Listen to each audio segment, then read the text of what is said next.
Hello there, everybody. I'm Mr. GamePie. Welcome back to Let's Play Freedom Planet. Last time, we got onto a giant ship, and after going through an ice area that didn't have much ice in it, actually. And today, we're invading a warship that Brevin is on, and Brevin's a jerk, so we're going to murder him. And, of course, I have a co-commentator. I love this level. Oh, yeah. It's wonderful.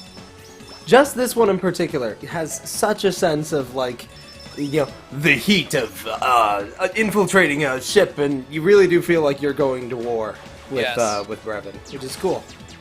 Yeah, notably, in this level, it's typically best to just sort of ignore all the enemies and just keep running. As melee. Well, yeah, as anyone, honestly. But yeah, but Carol I have to damage boost through, and with Lilac I have to dragon boost through, and as melee you just kind of float. Boost through. As melee, you just float around, and then it works. Yeah. Oh, wait, no. I love the TV screen thing. Oh, it's so cool. So many enemies. Oh, Too yeah. many enemies. Oh, there should be an achievement for killing every enemy in this stage. That would be, like, one of the most difficult things in the game. Oh my gosh, no, please, don't. That would be evil. More evil than Lord Brevin himself. And that's pretty darn evil. Surely you're just... Nothing can be that evil. Have you seen that torture scene? Oh, I have. It's, I mean, the audience hasn't. Well, if they're just watching this particular playthrough, then yes. There's no other playthrough of this game.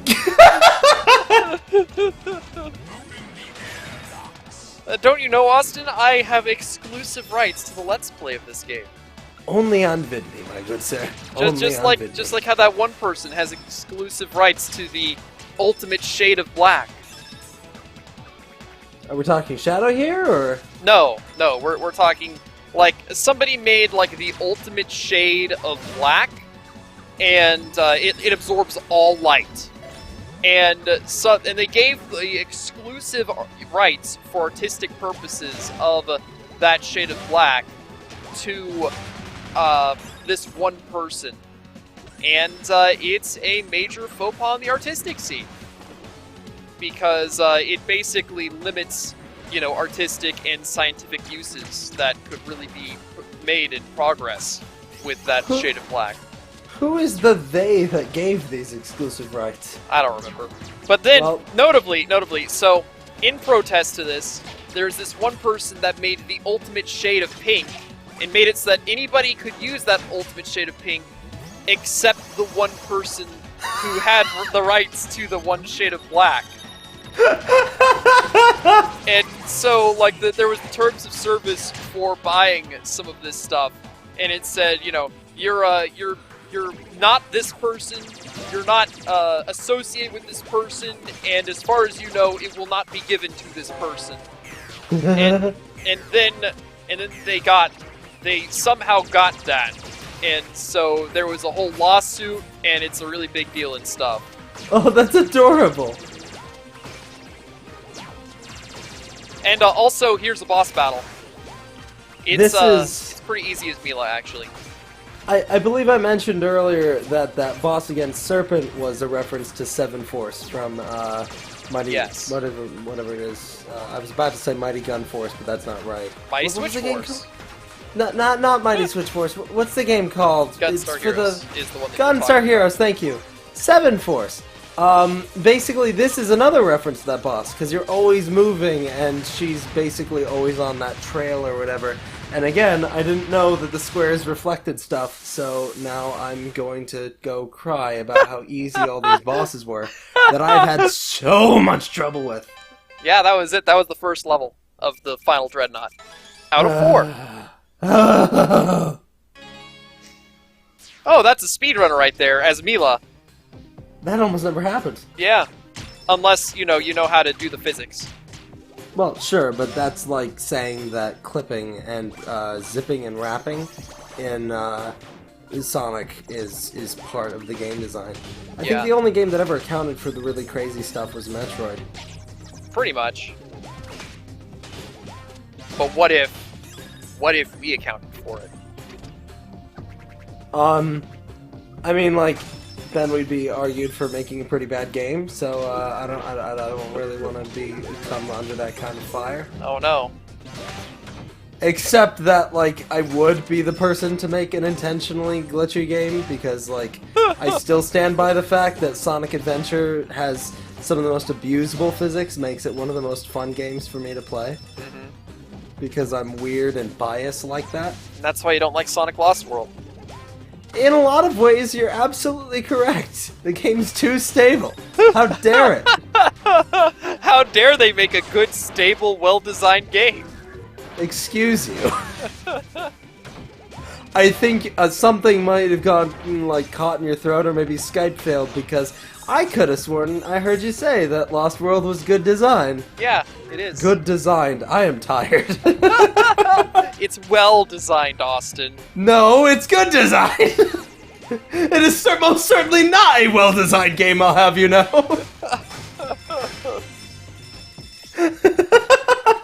Also, have you mentioned what happens if you lose all your lives? I don't think we have. Absolutely nothing. Yeah, nothing. You literally just go back to the checkpoint that you were on previously. There's no progress lost. Aside from what you normally do whenever you lose a life regularly.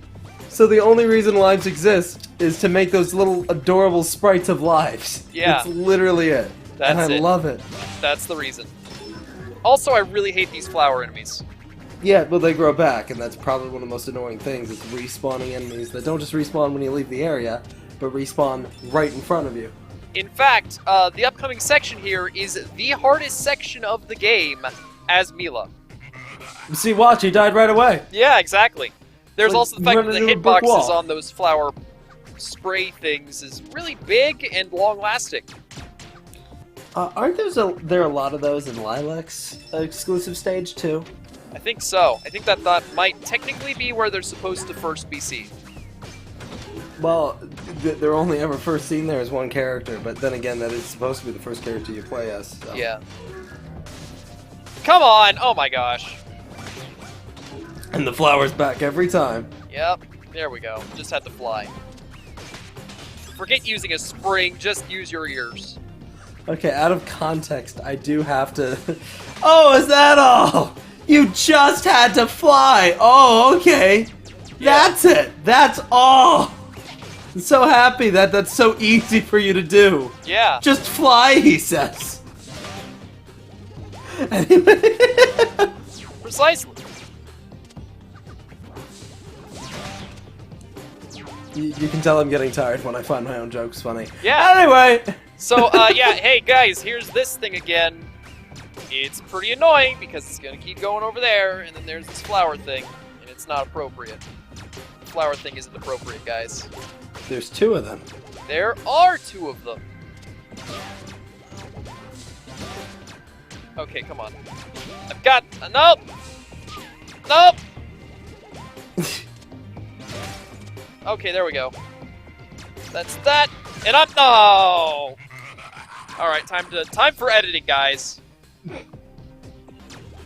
Alright, we're back. So, hey guys, we're back! I mean, it's a really cool idea to fight this guy and, like, have him be kind of difficult, especially with the platforming here and all that. But then, after you get rid of the chip inside of him, if you want to get the rest of the blue shards out of him, you've got to, like, really fight against a much harder version of the boss. And there's something very satisfying about that, like, if you want the extra optional goodies, he's a lot harder, but if you just want to get past him, he's fairly easy. Yes. As any other character. As Mila, he's really annoying. At least with all these flower things around. Because the flower things are really annoying. Because, like, this isn't the first time that enemy has appeared, but... man, oh man, it's the first time he's actually a threat. Yeah, I was gonna say, yeah, but the first time he was fun. Yeah. Alright, here we go. Oh, hey there, guy. You sure are existing. A lot of the enemies here give me Sonic CD vibes. Just the weird, like, snail enemies and stuff. Those are very Sonic CD-ish. Yes, it's true. Alright, there we go. So yeah, that's the hardest part of the game is Mila. And here's the hardest part of the game is every other character. Oh boy! Oh boy! Oh boy! I don't really remember this part being all that hard, honestly. Oh, we're not there yet. Never mind. I thought we were a little farther ahead. Yeah. Due to the fact that I had low health for the hardest part of the game is Mila, I died. Well, thank goodness there's the checkpoint after the hardest part in the game is Mila. Yes, thank that you're goodness. no longer having to do the hardest part of the game is Mila. Yes. Which is funny because as the other two characters, that part's practically forgettable. Yeah, pretty much. You don't even realize that it's even remotely difficult until Mila happens. Oh, I mean, I hate the flowers either way, but... Alright, well. But yeah, now I can just chill out over here and make things happen, you know? That is usually what you do in a video game. Yeah. You are usually at least somewhat agential for the occurrences within the game. Yes. You know, unless you're playing a game where that doesn't happen. You mean like a visual novel? Sure, that works. What games are there where you just let stuff happen to you? Mountain! What? There's a game that's basically just a big simulator of like the basically like it's a mountain and you just sort of observe it and turn the camera, and how you look at the mountain may affect it, but it basically just affects how often it generates RNG or something, and like a snow on the mountain or something. It's a weird like reflexive game that I'm not entirely sure was considered good design or whatever, but it's specifically trying to be a game that is barely, if not at all, interactive with the player. Oh, I got really one. Really cool. Pokemon Snap. Excuse you? Those photos that I take after I smash Pikachu with a million pester balls are very fine art, thank you. I mean, Professor Oak said it himself. Wow, you really certainly abuse that Pokemon. I'm a bit concerned about you, not Ash. Also, I hate these lasers. I mean, again, that's one of the things that Carol taught me was how to dodge those, because they've got a very particular timing. As Lilac, I just Dragon Boost through them, because who needs to strategize, right? Also, notably, I feel like we need to mention this right now. As any other character, this section, and most of the section before this, has no oxygen. Brevin turns off the oxygen for this part of the game. I really like the way it's phrased, though, because I forget exactly how he says it, but it's something to the effect of, you've done quite well to make it this far. Unfortunately, there's one big difference between you and my troops. They don't need to breathe oxygen. Or something to that effect. It's really cool and really threatening, because then he just turns off the air. And then your air meter appears, and you die. I love it. Also, Mila, these vents right here, Mila comes out of the vents and gives you the water bubble shields. So you can breathe. And then you have to make sure to not get hit while having the water bubble shields, or else you die. Well, or else the time limit starts up again, which Yeah. I think was really well balanced, because it's not like, oh, I don't know, I've seen games where you need like a fire shield to survive the fire part, and then like the entire level is on fire at points. It's just silly. Whereas here, you have a time limit after you get hit, essentially. Yes. And I really like that. It balances well.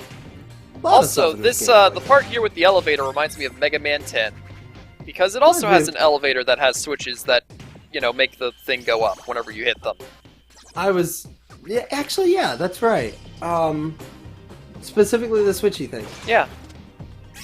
It's good. Because I was gonna say, yes, it is. I was gonna say it reminds me of a lot of different elevators, but this one in particular, yeah, it's a really cool idea. Was it just Mega Man 10? I feel like something like this was in Mega Man 8 too. Nope, definitely Mega Man 10.